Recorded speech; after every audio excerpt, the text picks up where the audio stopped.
Shalom అలేఖిం, షాలోమ్ అలేఖిం, షాలోమ్ అలేఖిం. Topic for today is unchanging God, unchanging God. The text is from the book of Malachi, chapter 3, verse 6. మలాకి గ్రంథము 3వ అధ్యాయం 6వ వచనం. Unchanging God. యెహోవానైన నేను మార్పు లేనివాడు కనుక యాకోబు సంతతి వారైన మీరు లయము కాలేదు. Unchanging God in changing world. మారుతున్న ప్రపంచంలో మారిన దేవుడు మన ప్రభుని యేసుక్రీస్తు. ఆయన నిన్న నేడు నిరంతరము ఏకరీతిగా ఉన్న దేవుడు ఆయన.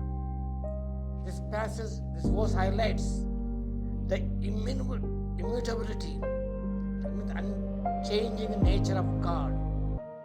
మారిన దేవుని యొక్క సౌశల్యాన్ని ఈ వచనం మనకు ప్రబోధిస్తున్నది. Despite the Israelites' repeated unfaithfulness, they were not destroyed because God remained steadfast to his covenant.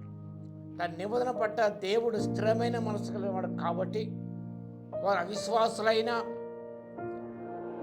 అనేక సందర్భంలో ప్రభుకు దూరంగా జీవించినప్పటికి కూడా దేవుడు వారిని నిర్మూలన చేయలేదు. ఎవరినగా యాకోబు సంతతి వారిని నిర్మూలన చేయలేదు.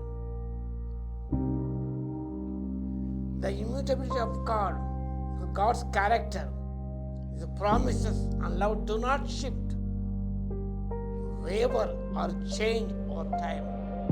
దేవుని యొక్క సౌశీల్యం అనగా ఆయన యొక్క వాగ్దానములు, ఆయన ప్రేమ అనేవి అవి ఎన్నటికీ మారవు. అవి ఎన్నటికీ మారవు.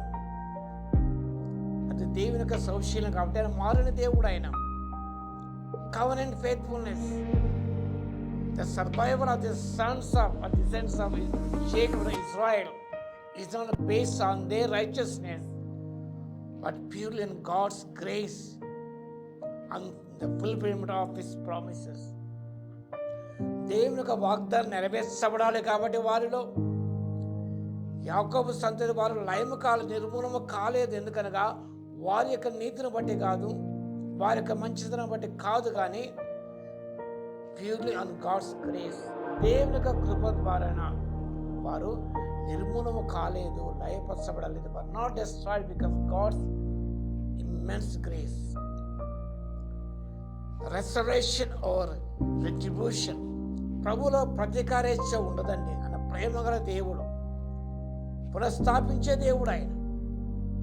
Despite Israel's sin and failure, God's ultimate desire is to refine and restore. వారు పాపం చేస్తున్నప్పుడు కూడా, అనేక సార్లు కూడా వారు విఫలమైపోయినప్పుడు కూడా దేవుని యొక్క ఉద్దేశం అనగా వారిని రిఫైన్ చేయడానికి, తిరిగా వారిని పునఃస్థాపించడానికి ఆశిస్తున్న దేవుడు. బికాస్ ఆఫ్ కవెనెంట్ రిలేషన్షిప్, వారితో దేవునికున్న ఆ నిబంధనను బట్టి అబ్రాహాము, ఇస్సాకు, యాకోబు నిబంధన దేవుడు ఏనాడు రద్దు చేయలేదు. కాబట్టి వారిని ప్రక్షాళన చేయడానికి, వారిని పునఃస్థాపించడానికి, స్థిరపరచడానికి ఆశిస్తున్న దేవుడే ఉంటున్నాడు. Unchanging God. కాబట్టి అంటున్నాడు ఇక వాక్య భాగంలో, యెహోవా నేను మార్పు లేని వాడు కనుక యాకోబు సంతతి వారిని మీరు లయము కాలేదు. ఎంత గొప్ప విషయం. కాబట్టి దేవునికి స్తోత్రాలు చెల్లిద్దాం, దేవునికి వందనాలు చెల్లిద్దాం. ఈరోజు ప్రశ్న జాగ్రత్తగా గమనించండి. ఈరోజు ప్రశ్న, who are the descendants of Jacob? Who are the descendants of Jacob? ఈ ప్రశ్న మీరు వాట్సాప్లో పోల్ చేయవలసిగా మనం చేస్తున్నాం. ప్రభువుని దీవించుగాక. ప్రార్థన చేద్దాం. స్తుతికి పాత్ర మహోన్నతుల మీకు వందనాలు, స్తుతి స్తోత్రాలు చెల్లిస్తున్నాను మా తండ్రి. మీరు మార్పుల దేవుడు కాబట్టి మీకు వందనాలు, స్తుతి స్తోత్రాలు. ఇశ్రాయేలు ప్రజలు ప్రభువా వ్యతిరేకంగా జీవించిన తండ్రి, పరమాలు బాధ పెట్టినప్పుడు మా ప్రభువా అవిశ్వాసం ఎప్పటికూ తండ్రి,